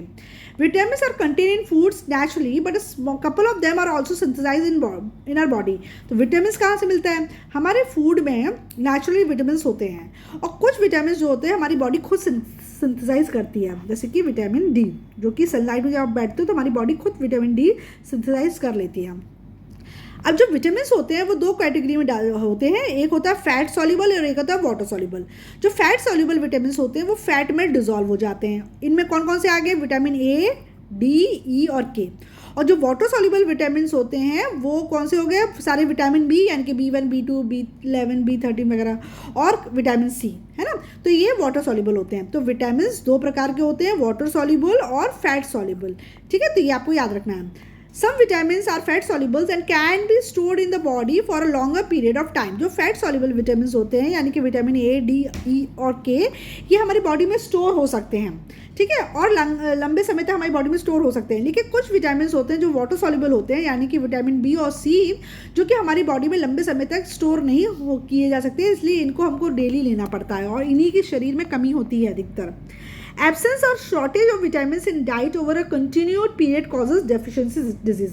अगर काफ़ी लंबे समय तक किसी विटामिन की कमी अगर आपकी बॉडी में हो जाएगी तो आपको उससे रिलेटेड डेफिशिएंसी डिजीज़ हो जाएगी। वो क्या होती है वो अभी हम आपको बताएंगे कि कौन सी विटामिन की डेफिशिएंसी से कौन सी डिजीज़ होती है। In a low concentration, vitamins have a catalytic and regulatory function in cell metabolism. थोड़ी सी मात्रा में विटामिन का रोल होता है एज अ कैटलिस्ट, और रेगुलेटरी फंक्शन होता है। जो भी सेल मेटाबॉलिज्म होता है उसमें कैटलिस्ट की तरह बिहेव करता है या रेगुलेटर की तरह बिहेव करता है, और उस मेटाबॉलिक फंक्शन को अच्छे से स्मूथली परफॉर्म करने में हेल्प करता है। एक्सेस ऑफ विटामिन में ऑल्सो भी हार्मफुल, जरूरत से ज़्यादा आपने विटामिन ले लिया ना तो वो भी खतरनाक हो जाता है। Excess water soluble vitamin are easily excreted out, और आपने जो एक्सेस में वाटर सॉल्युबल विटामिन यानी कि विटामिन सी बहुत ज़्यादा ले लिया है या विटामिन बी बहुत ज़्यादा ले लिया है तो आपकी बॉडी से वो फ्लश आउट हो जाएगा, क्योंकि जो वाटर सॉल्युबल विटामिन होते हैं वो तो बॉडी में स्टोर ही नहीं होते हैं। इसलिए हमको कहते हैं विटामिन सी हमको रोज़ लेना चाहिए, इसलिए हमको रोज़ नींबू खाना चाहिए है या ऑरेंज लेना चाहिए ताकि विटामिन सी रहे हमारी बॉडी में, ठीक है। तो विटामिन ना जरूरत से कम होना चाहिए शरीर में, ना जरूरत से ज़्यादा होना चाहिए। Table 10.3 on page 92 summarises some important facts about common vitamin. तो हम जरा टेबल 10.3 पहले देख लें। तो टेबल 10.3 में जो तुम्हारे मैक्रोन्यूट्रिएंट्स हैं उसमें डाल दिया है इन्होंने कैल्शियम, जो वो सारे न्यूट्रिएंट जो लार्ज क्वांटिटी में चाहिए, calcium, sodium, potassium, phosphorus in phosphate, magnesium, sulphur in sulphate and chlorine, ठीक है। और माइक्रो न्यूट्रिएंट यानी जो स्मॉल क्वांटिटीज में जो मिनरल्स चाहिए वो है iron, cobalt, copper, zinc, iodine, fluorine, manganese and molybdenum, ठीक है। सबसे पहले हम शुरू करते हैं कैल्शियम। कैल्शियम कहाँ से मिलता है? डेयरी फूड, बीन्स और कैबेज से। ये ज़रूरी होता है हमारी हड्डियों के लिए, हमारे दांत की जो इनेमल है उसके लिए, required for muscle contraction, clotting of blood, इन सब चीज़ों के लिए हमको कैल्शियम ज़रूरत होती है। यही क्वेश्चन पूछेंगे कि कैल्शियम का क्या फंक्शन है, कैल्शियम का क्या सोर्स है, कैल्शियम की डिफिशिएंसी से कौन सी बीमारी होती है। तो कैल्शियम की डिफिशिएंसी से रिकेट्स हो जाता है, बच्चों के जो पैर होते हैं ना वो टेढ़े मेढ़े हो जाते हैं और पतले पतले रहते हैं, उसको रिकेट्स कहते हैं। और पुअर स्केलेटल ग्रोथ होती है, हड्डियाँ अच्छे से हड्डियों की ग्रोथ अच्छे से नहीं होती है अगर कैल्शियम की कमी होगी। सोडियम आपको कहाँ से मिलेगा? टेबल सॉल्ट, यानी कि जो नमक आप खाते हैं उसमें से आपको सोडियम मिल जाएगा। ये हमारा एसिड बेस इक्विलिब्रियम को रेगुलेट करने में हेल्प करता है। अगर आपकी सोडियम की कमी होगी ना तो आपके पैरों में दर्द होगा, मस्कुलर क्रैम्प्स होंगे, हाथ पैर दर्द होंगे, nerve impulses do not gate transmitted, आपको जो नर्व इम्पल्सेस है वो ढंग से आपको ट्रांसमिट नहीं होंगी और आपको मतलब बदहवाशी सी दिखेगी, आप बहुत अच्छे से आपका ब्रेन फंक्शन नहीं करता है। पोटेशियम कहाँ से मिलता है? बनाना, पोटैटो और सिट्रस फ्रूट से। नर्व एंड मसल एक्टिविटी इसका मेन फंक्शन है, नर्व से रिलेटेड और मसल से जितनी भी रिलेटेड एक्टिविटी होती है वो पोटेशियम रेगुलेट करता है। फ्लूइड बैलेंस को मेंटेन करता है। न्यूरोट्रांसमीटर यानी कि एसिटाइल कोलाइन को सीक्रेट करने में हेल्प करता है पोटेशियम। अगर पोटेशियम की कमी हो जाएगी तो आपकी नर्व इम्पल्सेस ढंग से ट्रांसमिट नहीं होंगी। फॉस्फोरस जो फॉस्फेट में प्रेजेंट रहता है वो आपको dairy products, cereals, beans, nuts, meat और एग से मिलता है। इसकी ज़रूरत होती है न्यूक्लिक एसिड बनाने में, एटीपी, एनएडीपी, बोन्स इनेमल बनाने में हेल्प करता है फॉस्फोरस, साथ में मसल कॉन्ट्रैक्शन में हेल्प करता है और नर्व इम्पल्स को कंडक्ट करने में हेल्प करता है। अगर फॉस्फोरस की कमी हो जाएगी तो आपकी हड्डी सॉफ्ट रहेंगी, वो हार्ड नहीं हो पाएंगी, ठीक है ना। तो हमको फॉस्फोरस भी सही मात्रा में चाहिए होता है। मैग्नीशियम जो होता है वो vegetables, whole grain, nuts, sea food और मीट में होता है, ठीक है। और जो क्या फंक्शन होता है मैग्नीशियम का? बोन एंड टूथ स्ट्रक्चर को डेवलप करने में, सिंथेसिस ऑफ एंजाइम्स में। तो मैग्नीशियम तो आपको केले से मिल जाता है ना, इसलिए खाते हैं। Increase irritability of nervous system, अगर आपको मैग्नीशियम में कमी होगी तो आपका नर्वस सिस्टम ढंग से फंक्शन नहीं करेगा, इरिटेबिलिटी रहेगी उसमें। सल्फर सल्फेट के रूप में कहाँ से मिलता है? डेली प्रोडक्ट्स में, अनियन, गार्लिक, रेडिश, मीट, ये सब में सल्फेट होता है। जब प्याज काटते तब आंसू आते हैं ना, क्यों? क्योंकि सल्फर की वेपर्स निकलती है जिसकी वजह से आंसू आते हैं। ये इंपॉर्टेंट है। सल्फर प्रोटीन की कंपोनेंट में, हमने बताया था कि प्रोटीन में नाइट्रोजन तो होता ही है, साथ में सल्फर भी पाया जाता है किसी में, और कोएंजाइम्स में बनाने में। सल्फर अगर आप अच्छे से खाओगे ना तो आपकी स्किन बड़ी स्मूथ रहेगी, स्किन प्रॉब्लम नहीं रहती है, इसलिए जब सल्फर लेना चाहिए। अगर हमको स्किन से रिलेटेड कोई भी डिजीज़ होती है ना तो हम लोग वो वाली क्रीम यूज़ करते हैं, उसमें सल्फर होता है। क्लोरीन की जरूरत होती है टेबल सॉल्ट में। वाटर बैलेंस फंक्शन क्या होता है? जो क्लोरीन होता है वो टेबल सॉल्ट में पाया जाता है और इसका फंक्शन होता है वाटर बैलेंस मेंटेन करना बॉडी के अंदर, साथ में HCl को सीक्रेट करना गैस्ट्रिक जूस में, ताकि आपका खाना अच्छे से पचे। और नहीं खाना अच्छे से पचे नहीं, खाने में अगर कोई भी जर्म्स या बैक्टीरिया वगैरह आ गए हैं तो वो डिस्ट्रॉय, वो किल हो जाते हैं इसकी मदद से, ठीक है। और अगर क्लोरीन की कमी होगी तो मस्कुलर क्रैम्प आएगा। अच्छा, इसमें एक चीज़ इंपॉर्टेंट नोट करो, तो किसी बुक में जो मैक्रोन्यूट्रिएंट और माइक्रोन्यूट्रिएंट है वो इस तरह से बोला गया है कि मैक्रोन्यूट्रिएंट हो गए जो लार्ज क्वांटिटी में चाहिए और उसमें आ गए आपके कार्बोहाइड्रेट्स, फैट्स और प्रोटीन, और माइक्रोन्यूट्रिएंट्स में वो वाले सारे न्यूट्रिएंट्स आ गए जो स्मॉल क्वांटिटी में चाहिए, यानी कि मिनरल सॉल्ट्स और विटामिन।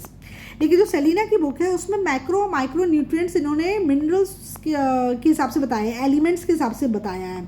तो एलिमेंट्स में मैक्रो न्यूट्रिएंट्स कौन से हो गए? Calcium, sodium, potassium, phosphorus and phosphate, magnesium, sulphur और क्लोरीन, ठीक है ना। और माइक्रो न्यूट्रिएंट्स क्या हो गया, iron, cobalt, copper, zinc, iodine, fluorine, manganese और मोलिब्डेनम। तो सेलिना की बुक में मैक्रो और माइक्रो न्यूट्रिएंट्स को एलिमेंट के रूप में बताया गया है कि कौन से एलिमेंट ज़्यादा क्वांटिटी में चाहिए और कौन से एलिमेंट कम क्वांटिटी में चाहिए। और दूसरी बुक है तो उसमें किस तरीके से बताया गया है, जैसे लखमीर सिंह की जो बुक है बायोलॉजी, उसमें मैक्रो माइक्रो न्यूट्रिएंट्स को उन्होंने कार्बोहाइड्रेट्स मतलब और कार्बोहाइड्रेट मैक्रो और माइक्रो को दो कैटेगरी में डाला है। मैक्रो में आपका आ गया है कार्बोहाइड्रेट्स, प्रोटीन और फैट, और माइक्रो में आ गया विटामिन और मिनरल्स, ठीक है। माइक्रो न्यूट्रिएंट्स क्या होते हैं, जो स्मॉल क्वांटिटीज में चाहिए होते हैं, जैसे कि आयरन काय में पाया जाता है, होल सीरियल्स में फिश, नट, होल सीरियल्स यानी आपके ये दलिया वगैरह, गेहूं का आटा वगैरह, फिश, नट, एग योक, लिवर, किडनी वगैरह, ठीक है। फंक्शन क्या है, हीमोग्लोबिन बनाने में हेल्प करता है, associated with oxidation reduction reactions, जितनी भी ऑक्सीडेशन रिडक्शन रिएक्शन होती है उसमें आयरन की जरूरत पड़ती है। भैया अगर आयरन की कमी होगी तो एनीमिया हो जाएगा, यानी कि आपकी बॉडी में हीमोग्लोबिन की डेफिशिएंसी हो जाएगी। अगर हीमोग्लोबिन की डेफिशिएंसी हो जाएगी तो आपके शरीर में ऑक्सीजन सही मात्रा में नहीं पहुंचेगी, जिसकी वजह से आपको दिक्कत आ जाएगी। नेक्स्ट है कोबाल्ट। कोबाल्ट किस में मिलता है, मिल्क, सीरियल, पल्सेस, लिवर और रेड मीट में। इसकी ज़रूरत होती है रेड ब्लड सेल्स को डेवलप करने में और विटामिन B12 के कंपोनेंट्स को बनाने में। अगर ये कोबाल्ट की कमी होती है तो प्रेमिशियस एनीमिया हो जाता है। अभी मैं डिटेल में आपको बताऊंगी क्या होता है प्रेमिशियस एनीमिया। कॉपर किसमें पाया जाता है, नट्स, लेग्यूम्स, लिवर और किडनी में, ठीक है। और इसकी ज़रूरत होती है हमारी जो स्किन में, जो स्किन का कलर आता है ना, मेलेनिन की वजह से आता है, तो प्रोडक्शन ऑफ मेलेनिन में ज़रूरत होती है। सेल ऑक्सीडेशन में ज़रूरत होती है और सिंथेसिस ऑफ एंजाइम्स को बनाने में मदद मिलती है जिंक से। इसकी कमी से बॉडी वेट लूज होता है आपका और एनीमिया हो जाता है। ये किसके बारे में पढ़ रहे थे, ये हम लोग कॉपर के बारे में पढ़ रहे थे, ठीक है।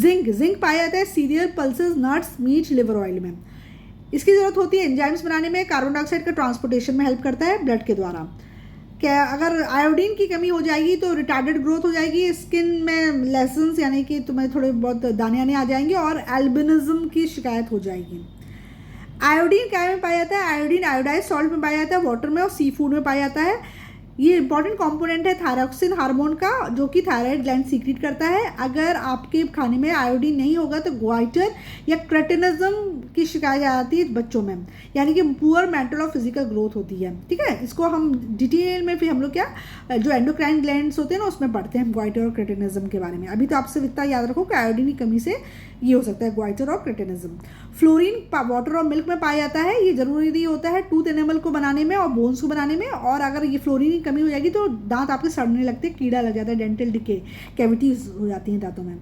मैंगनीज जो होता है वेजिटेबल्स में पाया जाता है और ये बोन डेवलपमेंट के लिए, नाइट्रोजन मेटाबॉलिज्म के लिए जरूरी होता है।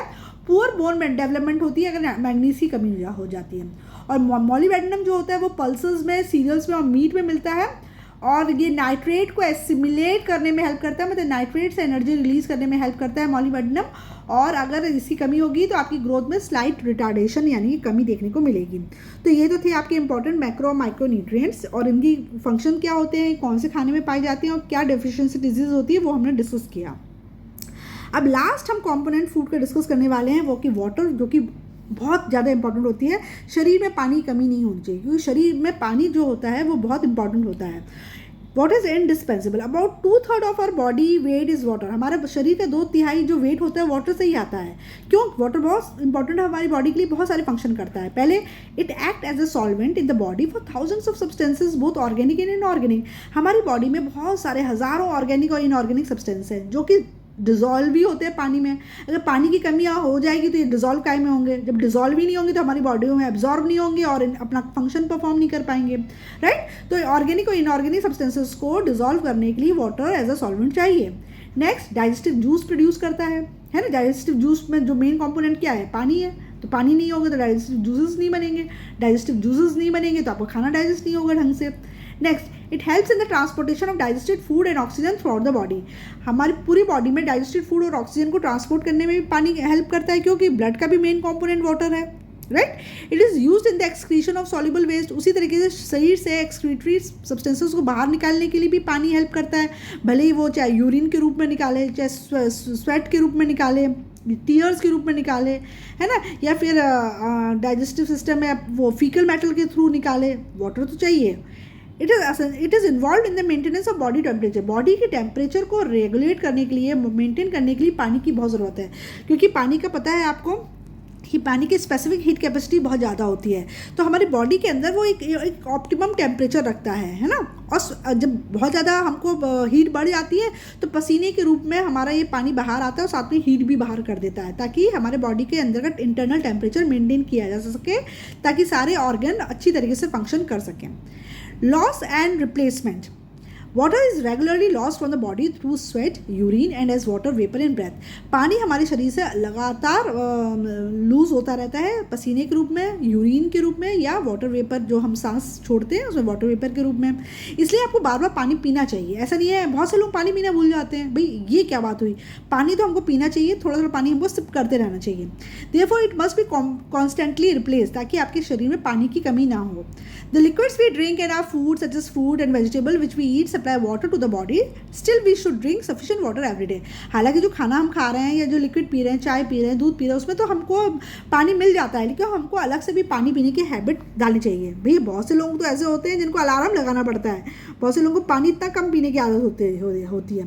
तो अगर जो लोग पानी कम पीते हैं ना, फिर उनको बहुत सारी दिक्कतें आती हैं। तो इसलिए भैया पानी भरपूर मात्रा में पियो। अभी हमने जो चार्ट देखा था वो हमने मैक्रो और माइक्रो न्यूट्रिएंट्स का देखा था। अब जो चार्ट हम देखने वाले हैं वो हम विटामिन्स का समरी देख रहे हैं। उसका सोर्स क्या है, फंक्शन क्या है, और उससे रिलेटेड क्या डेफिशिएंसी डिजीज हो जाती है। जैसे मैंने आपको बताया था कि जो विटामिन्स होते हैं वो टू कैटेगरीज में डिवाइड कर देते हैं, फैट सॉल्युबल विटामिन्स और water soluble vitamins.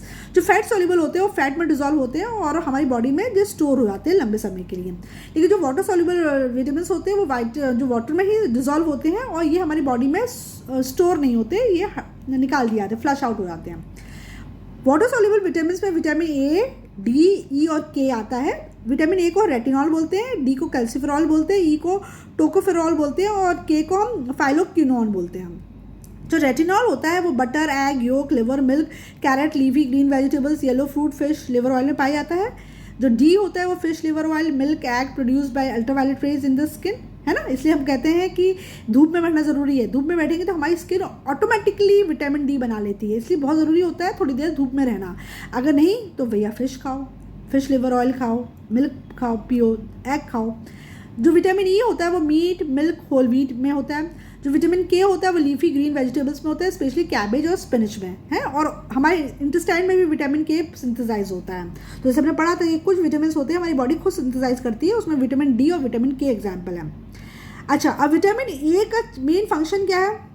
Vitamin A का मेन फंक्शन है promotes growth, resist infection of the skin and mucus membrane component of visual purple in retinal cells of eye for perception of image. पहली तो growth को promote करता है, दूसरा skin में कोई इन्फेक्शन नहीं हो इसको रोकता है, तीसरा म्यूकस मेम्ब्रेन में कोई इन्फेक्शन नहीं हो इसको रोकता है, तीसरा मतलब नेक्स्ट इंपॉर्टेंट फंक्शन है हमारे जो आई का जो विजुअल पर्पल है उसका मेन कंपोनेंट है आपका विटामिन के। इसलिए विटामिन के रेटिना से रिलेटेड है, इसलिए इसका नाम रेटिनॉल है। अगर विटामिन ए की कमी होती है तो आपको नाइट ब्लाइंडनेस यानी कि डिम लाइट में दिखना नहीं, अच्छे से साफ साफ दिखाई नहीं देता, poor vision in dim light हो जाती है। दूसरी जो प्रॉब्लम होती है विटामिन ए की कमी से वो होती है ज़ेरोफ्थाल्मिया, जिसमें आपकी जो कॉर्निया हो जाती है वो ड्राई हो जाती है और आपको अल्सर हो जाते हैं, ठीक है, सूखी आँख सूख जाती है, टीयर्स नहीं बनते हैं। नेक्स्ट है जो कैल्सिफेरॉल होती है, उसका फंक्शन है help the body to use calcium and phosphorus to form bones and teeth. जब सही मात्रा में आप विटामिन डी आपकी बॉडी में रहेगा तो आपकी बॉडी अच्छी तरीके से कैल्शियम और फॉस्फोरस को एब्जॉर्ब करके आपके हड्डियों को, दांतों को मजबूत बनाएगी। नहीं तो अगर आपकी बॉडी में विटामिन डी की कमी होगी तो हड्डियां और दांत आपके मजबूत नहीं होंगे। इसकी वजह से बच्चों में रिकेट्स की शिकायत हो जाती है, यानी कि bones lack calcium and turn soft. इनकी हड्डियां कैल्शियम, इन बच्चों को रिकेट्स हो जाता है, उनकी हड्डियों में कैल्शियम कमी हो जाती है जिसकी वजह से उनकी हड्डियां सॉफ्ट होती हैं। और जो बच्चों में तो रिकेट्स बच्चों में होता है, बड़ों में होता है ईस्टोमिलेशिया, जिसमें फ्रैक्चर्स बार बार हो जाते हैं। हड्डी इतनी कमजोर होती है ना, वो जरा सा भी आपने टर्न किया आपकी हड्डी में क्रैक आ जाता है। तो इसलिए विटामिन डी की कमी नहीं होनी चाहिए। विटामिन ई का जो मेन फंक्शन है वो ये प्रिवेंट करता है विटामिन ए की ऑक्सीडेशन को। तो अगर रैट्स ने देखा है इसमें स्टर्लिटी की प्रॉब्लम आ जाती है, यानी कि इनका रिप्रोडक्शन सिस्टम खराब हो जाता है अगर विटामिन ई की कमी होती है। वैसे vitamin E is good for skin. हाँ, विटामिन के है जो फाइलोक्विनोन, ये ज़रूरत होती है हमें नॉर्मल क्लॉटिंग ऑफ ब्लड के लिए, ताकि चोट लगे तो फटाफट वो क्लॉट भी हो जाए। अगर आपको विटामिन के की कमी होगी तो जरा सी चोट में बहुत ज़्यादा आपका खून बह जाएगा, यानी कि हेमरेज की शिकायत बहुत हो जाएगी, मतलब डिले इन क्लॉटिंग टाइम, है ना, हेमरेज उसको कहते हैं, ब्लड हेमरेज इसी को कहते हैं, मतलब बहुत ज़्यादा खून मिल गया जरा से उसमें। जो वाटर सॉल्युबल विटामिन होते हैं वो B1, B2, B3, B5, B6, B11 और B12 होते हैं, और साथ में विटामिन सी होता है। जो विटामिन B1 होता है वो थायमीन कहलाता है, B2 को हम राइबोफ्लेविन कहते हैं, B3 को नायसिन कहते हैं। भैया दोनों नाम याद रखना, कभी इस नाम से पूछते हैं, कभी उस नाम से पूछते हैं। विटामिन B को हम पेंटोथेनिक एसिड कहते हैं, 3-4 बार पढ़ लेना, काफ़ी कुछ याद हो जाते हैं, फिर एक आधी ऐसा होता है जो भूलते हैं। विटामिन B6 जो होता है वो पायरीडॉक्सिन होता है, B11 फॉलिक एसिड होता है, B12 कोबलामाइन होता है, और कमर्शियली इसको साइनोकोबलामाइन के रूप में मिलता है, और विटामिन सी को एस्कॉर्बिक एसिड कहते हैं। जो विटामिन B1 होता है वो whole grains, yeast, liver, eggs और लीन मीट में मिलता है, जबकि B2 आपको एग, लिवर, मिल्क, ईस्ट और ग्रीन वेजिटेबल्स में मिलेगा। जो B3 है वो आपको lean meat, liver, milk, egg, brown nut, whole grains में मिलेगा। B5 आपको बहुत सारे फूड्स में मिल जाएगा। B6 आपको meat, fish, egg, cereal, brand में मिलेगा। B11 आपको लिवर, लीफी वेजिटेबल्स में मिलेगा। B12 आपको liver, meat, milk, cereal, pulses. देखो भैया दूध तो पिए ही करो, अधिकतर चीज़ें आपकी मिल्क पीने से अधिकतर चीज़ें आपकी पूरी आती है। सिर्फ बच्चों को तो हम लोग सुबह शाम दूध पिलाते हैं, ठीक है ना, बड़ों को भी पी लेना चाहिए। जो आपके एस्कॉर्बिक एसिड यानी कि विटामिन सी होता है वो सारे सिट्रस फ्रूट यानी कि लेमन, ऑरेंज, ग्रेप फ्रूट वगैरह में होता है, टोमेटो में होता है, जर्मिनेटिंग सीड्स यानी कि स्प्राउट्स में होता है। और लेकिन ये विटामिन सी ना बहुत जल्दी हीट से डिस्ट्रॉय हो जाता है, इसलिए जैसे ही आप इसका जूस निकालो ना वैसे पी लो, जैसे ही ये वाले फल काटो ना तुरंत खा लो, खा के आप स्टोर करके फ्रिज में मत रख दो, तब तक तो विटामिन सी नष्ट हो जाएगा। तो इसलिए आपको ज़्यादा स्टोर्ड फूड वगैरह खाना नहीं चाहिए, क्योंकि इसमें उतनी देर में तो सारे न्यूट्रिएंट्स ही आपके डिस्ट्रॉय हो जाते हैं, तो कोई फ़ायदा नहीं होता है। फंक्शन क्या होता है आपका? पहला फंक्शन आपका B1 का फंक्शन है increases growth and appetite, help in digestion and functioning of nervous system. B1 आपकी ग्रोथ और एपेटाइट को बढ़ाता है, साथ में आपके डाइजेशन में हेल्प करता है और आपके नर्वस सिस्टम को नॉर्मल फंक्शन में हेल्प करता है। विटामिन B1 की कमी से बेरी हो जाता है। इसमें क्या होता है, इसमें आपके नर्व्स में इन्फ्लेमेशन हो जाता है और डीजेनरेट होना लगती हैं, नर्व्स भी और मसल्स भी हैं, कमज़ोर हो जाती है और डीजेनरेट होने लगती है, इसको बेरी कहते हैं। किसकी वजह से होती है? विटामिन B1 की कमी से। B2 का जो मेन फंक्शन है वो फूड के ऑक्सीडेशन को रेगुलेट करता है। अगर इसकी कमी होगी तो क्या हो जाएगा, आइज़ में इरिटेशन होगा और स्किन और इंटेस्टाइनल डिसऑर्डर्स हो जाएंगे, साथ में आपके टंग में भी आपको सूजन आ जाएगी यानी कि इन्फ्लेमेशन आ जाएगा। थर्ड है B3 हेल्प करती है, हमारी स्किन की हेल्थ को प्रमोट करती है और नर्वस सिस्टम को अच्छे से काम करने में हेल्प करती है। अगर B3 की कमी होगी तो प्लागरा हो जाता है, जिसको हम और डर्मेटाइटिस है, एक तरीके स्किन की इन्फ्लेमेशन है, स्किन डिजीज हो जाती है। मेमोरी लॉस हो जाती है, याददाश्त कमज़ोर होने लगती है, डायरिया होता है, स्किन में दाने आ जाते हैं और रैशेज आ जाते हैं, है ना। साथ में हमको फैटीग यानी थकान भी लगती है और लॉस ऑफ कोऑर्डिनेशन हो जाता है, हमारे हाथ पर ढंग से कोऑर्डिनेट नहीं करते। किसकी वजह से होता है? ये B5 की वजह से होता है, ठीक है। B6 की वजह से क्या होता है? B6 की वजह से आपका इंटर कन्वर्जन जो अमीनो एसिड का होता है इनटू प्रोटीन वो होता है। अगर B6 की कमी है तो आपको स्किन प्रॉब्लम और नर्व डिसऑर्डर हो जाएगा। B11 यानी कि फॉलिक एसिड की अगर का फंक्शन होता है हीमोग्लोबिन को बनाना, सिंथेसाइज करना। अगर B11 की कमी होगी तो आपके ब्लड में एनीमिया, मतलब आपके शरीर में एनीमिया हो जाएगा यानी कि डेफिशिएंसी ऑफ ब्लड हो जाएगी, क्योंकि रेड ब्लड सेल्स नहीं होंगे तो हीमोग्लोबिन नहीं होगा, हीमोग्लोबिन नहीं होगा तो आपका ऑक्सीजन का सप्लाई प्रॉपर नहीं होगी और आपको कमज़ोरी और थकान लगेगी। B12 जो होता है वो हेल्प करता है normal functioning of the red blood cells. अब देखो यहाँ बताया उन्होंने कि पैराकोशियस, अगर B12 की कमी होती है तो पेरिशियस एनीमिया हो जाता है, यानी कि severe anaemia coupled with great weakness and gastro intestinal disturbance. मतलब बहुत ज़रूरत से ज़्यादा जब हीमोग्लोबिन की कमी हो जाती है, साथ साथ में आपको गैस्ट्रो इंटेस्टाइनल डिस्टर्बेंस भी हो जाता है, आपकी स्पाइनल कॉर्ड डीजनरेट होने लगती है और आपको बहुत ज़रूरत से ज़्यादा कमज़ोरी लगती है, तो उसको फिर हम पेरिनीशियस एनीमिया कहते हैं। और ये होता है जब बहुत ज़्यादा B12 कम हो जाता है ना, इसलिए B12 का बहुत ध्यान रखना पड़ता है, लेडीज़ में बहुत कम होता है B12। विटामिन सी को एस्कॉर्बिक एसिड भी कहते हैं और ये हेल्प करता है हमारी कैपिलरी वॉल्स को की फंक्शंस को प्रमोट करने में। साथ में ये ना हमारी बॉडी की इम्यूनिटी भी मेंटेन करता है, इसलिए बॉडी की इम्यूनिटी को स्ट्रॉन्ग करने के लिए विटामिन सी खाना चाहिए। इंक्रीजेस ससेप्टिबिलिटी टू इन्फेक्शन, जब विटामिन सी की कमी हो जाती है तो आपको बार बार इन्फेक्शन होता है, बार बार बीमार पड़ते हो। स्कर्वी, ये याद रखो, स्कर्वी एक डिजीज़ आती है अगर विटामिन सी की कमी आती है, यानी कि स्पॉन्जी और ब्लीडिंग गम्स, मतलब आपके जो मसूड़े होते हैं जिसमें दांत फिक्स रहते हैं, मसूड़े गम्स जो होते हैं वो सूज जाते हैं, उसमें से ब्लड निकलता है और आपके टीथ भी, दांत भी कमज़ोर हो जाते हैं। तो ये तो अभी हमने पढ़ लिया सारे का सारा किसके बारे में, विटामिन के बारे में।